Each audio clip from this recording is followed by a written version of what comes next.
to go ahead and share my screen. So thank you so much to the Value-Based Healthcare Center for inviting me. I'm excited to talk a little bit about some of the research that we have been doing, thinking about how healthcare organizations who are participating in value-based care can really use digital technologies to extend their success and be more efficient, more effective, and deliver high quality, high value care without sort of running into several of the pitfalls that we've seen afflict organizations attempting to do serious digital transformations.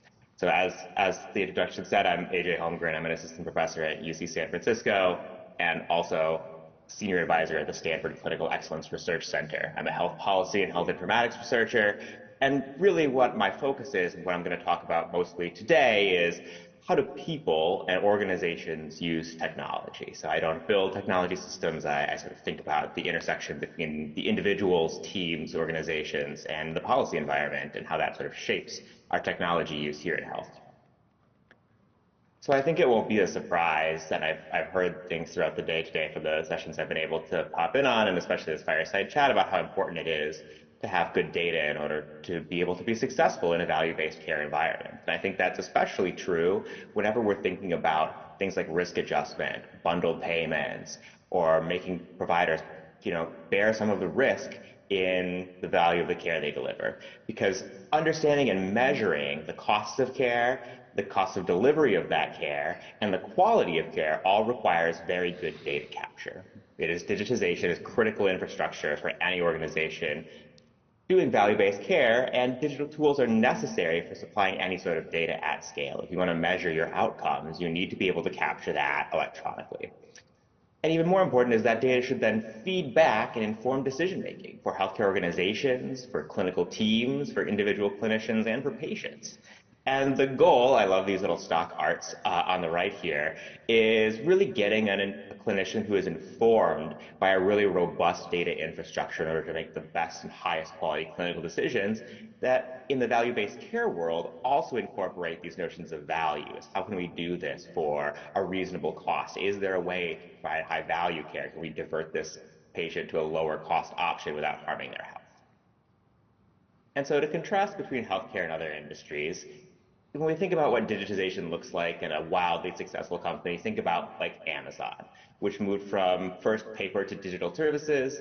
But I think more importantly, the bigger jump is not from that image on the left of the bookstore into sort of our Web 1.0 1998 Amazon.com user interface, but into that next step, which is the cycle of continuous improvement that digital technology requires and enables you to do at a much higher scale. So the way Amazon does this, of course, is by understanding that technology is there to support business processes. And on the right, we have sort of a mental model of how individual users engage with technology. They search for information, search for products, search for what they need. They make decisions or actions based on what they find in the technology system, and that leads to a particular outcome.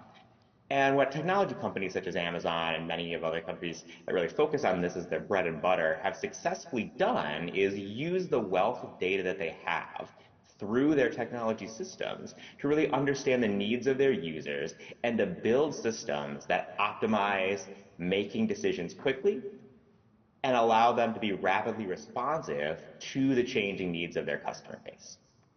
I think the reality of this in healthcare is that this is in general not what we have done. We have in general gotten that first stage, but we haven't really scratched the surface of that continuous improvement in terms of, when we think about what is a learning health system. And I think that's a real tragedy because I think that to be successful under value-based healthcare and for value-based care to be successful sort of overall as a national or international project in controlling healthcare costs, we really need to get to that second level.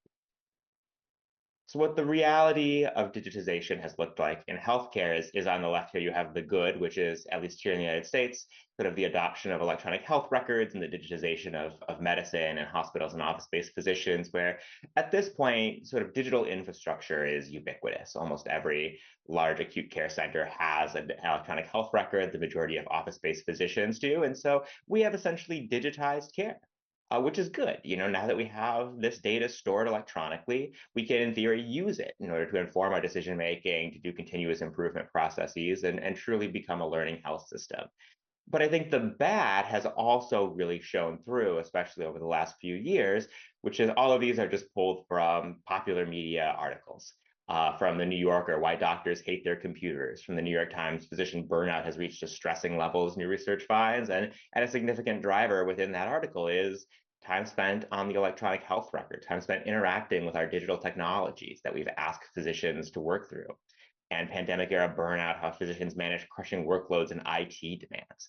And it's almost shocking to think of that coming out of a national global pandemic at a scale that we had never seen, one of the most salient complaints of our clinical workforce remains, I don't like the technology system or the computer systems that I have to work with, which is really shocking considering all of the other things that clinicians could remark upon as a real contributor to their burnout. And here's the real concern for value-based care is that here in the United States, using some data from surveys, we find our healthcare organizations and the clinicians that practice within them that are part of any sort of value-based care arrangement is that their clinical workforce repeatedly reports higher burnout, that they have higher burden of data collection tasks and higher work, and that they're less happy in their job. And I think that's a real issue in the sense of maintaining a robust clinical workforce is an almost necessary prerequisite to being successful in value-based care. If you simply lack the staff or the ability to hire the staff in the clinical workforce to provide high quality care, it's really going to be a huge problem to be successful, to not only continue your normal day-to-day operations, perhaps under fee for service, but also take on new challenges and add new data tasks and charge your clinical workforce with thinking about value in the care they deliver and not just quality. And I think the disconnect, as I alluded to earlier, stems from how far along this process that we are in healthcare, which is that we have essentially completed this first stage, which is we've changed from clinicians charting on pieces of paper into clinicians charting on computers. And we have taken the same workflows that we did in the paper era and simply digitized them. Now we record everything in the same SOAP note structured format, but on a computer or a laptop during the visit rather than on a piece of paper. And that makes it easy to extract that. And so we have this wealth of data, and we've started to see that in the research outputs and the ability to manage population health and the ability to sort of bill and check for quality at a much higher scale. But what we haven't really done is the process of continuously improving that digital environment and that digital experience during the actual process of care delivery. A concept I like to borrow from the economics of digitization often is what I call the IT productivity paradox, which is there's a famous quote from economist Bob Solow from the 1990s, which is that you can see the computer age everywhere except in the productivity statistics. And I think this is true in healthcare. And I think we constantly see this throughout hundreds of years of history where some technologies called general purpose technologies are in general just so paradigm shifting and so disruptive to the existing business processes that they require sort of a process and a period for organizations and teams and individuals to figure out how should my work be done now that I am working in a digital environment. And I think electronic health records and the digitization of healthcare falls under this. And what we've done is imposed analog workflows into a digital world. And this is the big reason that we have, in general, not really seen any gains in productivity. We haven't seen nearly the gains in quality or the reductions in cost that digitization of healthcare was expected to provide for us. Now, that doesn't mean everything is bad. I actually think the potential here is huge, and we've taken important first steps in the United States as well as Europe in building the infrastructure for digitization, because digitizing records is a necessary requirement for realizing value and for doing high quality value-based care. It's just not a sufficient change in how we operate in healthcare. But the potential value here is massive. So if we think about the various aspects of the delivery of care and sort of the creation of the environment of medical care in general, and how much of these are automated versus supported by computers versus a fully manual human process, and we think once again about that sort of comparison with Amazon. So what does Amazon.com control when they think about the entire creation chain of their products. And it's really just the user interface design. They're, for the most part, increasingly selling their own products, but for the most part, they are essentially a third-party storefront for many other vendors. And they're able to do a lot by just controlling this user interface design. We've seen the success of technology companies that A/B test. We've seen every time you log into Amazon, they're serving you suggested products that look a lot like the things you've searched for elsewhere. And so they've done a really good job really maximizing the value of their control over user interface design. But we think about what health systems control, it's everything along this. Not only do academic systems control how we train clinicians in the clinical workforce, they also have direct control over the division of labor and workflow design. There's nothing that says the way that patients flow through the system and the team structures and clinical decisions that we make right now have to be made in those exact ways. Similarly, the pathways and protocols for care delivery are almost entirely and wholly controlled by the healthcare system, as well as that user interface design for both clinicians and patients.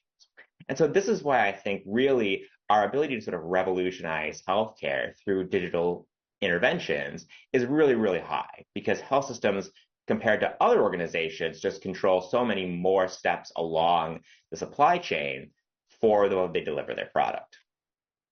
That said, it's clear that we need to make some changes in order to realize that value, and that there are things that some organizations can do to be more successful in a digital world delivering value-based care.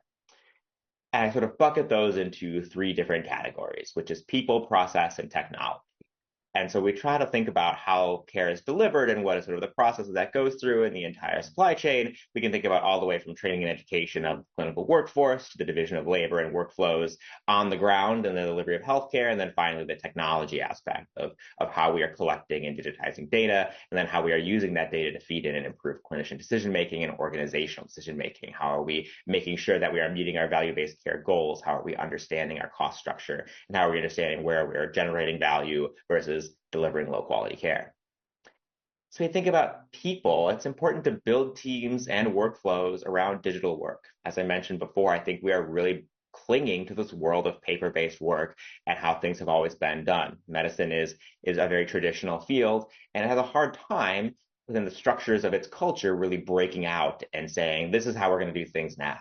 But when we look at some of the research, we find that building things around digital workflows, such as enabling team members to pen orders for physicians, the presence of specific clinical staff to support electronic health record-based work, is hugely predictive of more efficient care delivery by our physician workforce. And the reason is that in the past, so many of our data collection needs on paper charts have simply been weakly enforced mandates that we ask physicians to do. And since we've been able to enforce them putting in this information, oftentimes for value-based care reasons, such as understanding how to risk adjust, understanding how our value structure is being created, how our cost structure looks like, we have asked doctors to be data clerks in many ways. And so building out a new conception of how teams should work and how we should structure our teams within clinical settings is really important, because it's possible that having physicians spend the majority of their time documenting care is not practicing at the top of their license. I think that's even likely. Similarly, on process, or on the division of labor, data is life in any healthcare organization operating under value-based care. It's absolutely necessary for understanding how well you're doing and for making decisions and informing how you're going to deliver value-based care. But what data you analyze, how it informs decision-making is incredibly important, as is who is the one collecting that data. The recent study performed on national data here in the United States, we find that changing the workflows around in order to automate part of the documentation process and offload other parts onto other members of the care team dramatically improved physicians' ability to see more patients, especially in primary care, where many areas of the United States have a lack of primary care physicians. These are important policy outcomes as well, and they're critical for value-based care, because if you can't get access to your patients for low cost care and high quality for doing that prevention work, for seeing primary care physicians, they're going to end up in the high cost alternatives, such as urgent cares in the emergency department. So being able to expand access to digital technologies and rethinking how we interact with technology is really critical. And then finally, improving the technology environment. So one of the things I always want to stress for organizations really seeking to be successful is display information and not data. Be aware of the context of the digitization that you're putting in, and understand that clinicians are incredibly busy.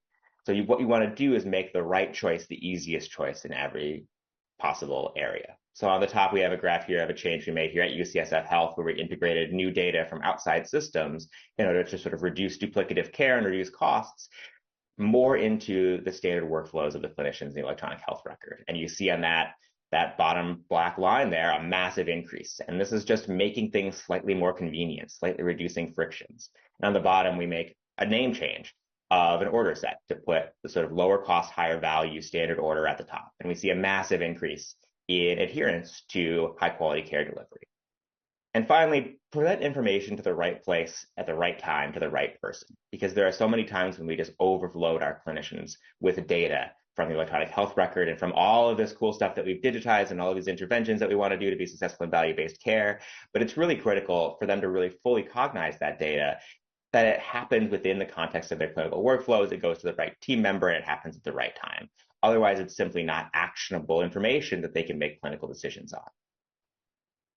I want to conclude by just talking a little bit about some of the exciting things that are on the horizon for digital technology and how I think it'll really enable value-based care to finally take that next step into realizing real value from their digital infrastructure rather than simply digitizing paper-based workflows. So things like digital twinning, incorporating multimodal data, so data that comes not only from what's collected in a clinical setting, but from diagnostic imaging, from laboratory results, behavioral data, from patient-generated health data, the Fitbit, the Apple Watch, and then understanding the social determinants of health in order to create a digital twin where we can build patient phenotypes and then use those digital twins to make predictions and then act on them in the real world. So if you can create a model or a phenotype for a patient based on all of this data and then project out what their disease course will look like, what based on historical data we will know about their costs, their likely chronic conditions that they will have over the next 5 to 10 years. You can intervene before those happen. You can make really good predictions using this wealth of data that we've digitized over the last 10 years in healthcare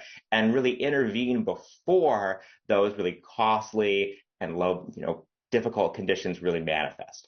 So this is one of those areas where I think we have a real strong possibility of revolutionizing how we deliver care, which is ideally we'll be able to present this information to the clinician in a primary care setting well ahead of time, say, based on this patient's phenotypes, they're likely to develop prediabetes, they're likely to develop heart disease, they're likely to develop high blood pressure, hypertension, and then intervene before those happen.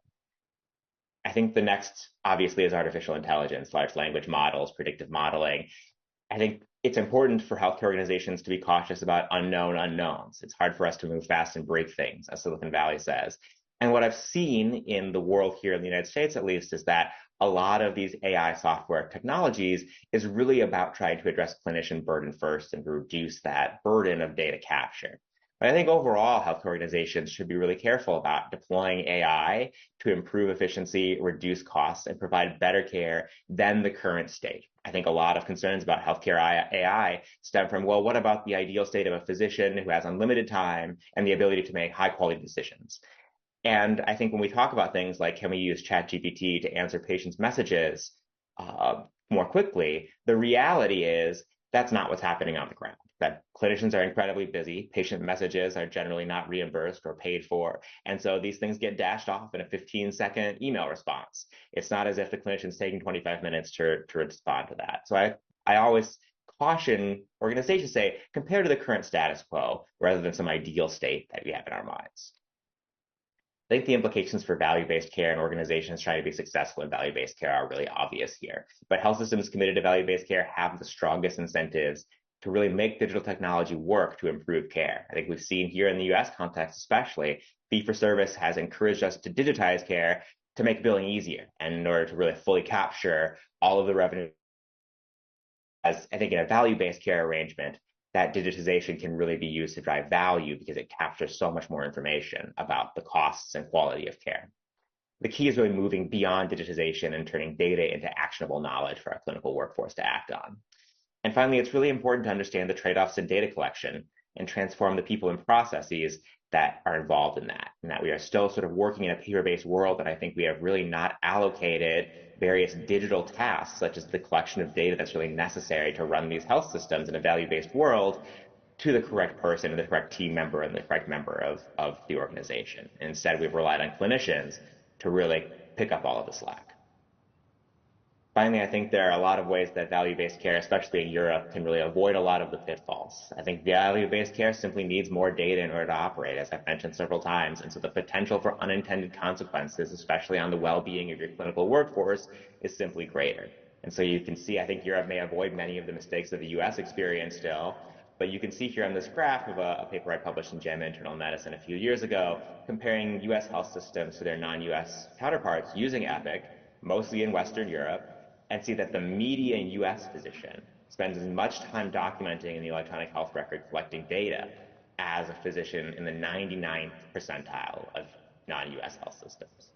And so I think it's also really important as different payers in Europe explore value-based care is be aware of how policy and payment environment shapes how people use technology and how it transforms clinicians into a slightly different type of work, and whether we can really build systems, socio-technical systems, outside of the technology themselves that encourage clinicians to be augmented by the technology rather than forcing them into a data entry clerk job. Thank you so much. I believe that's all of my time.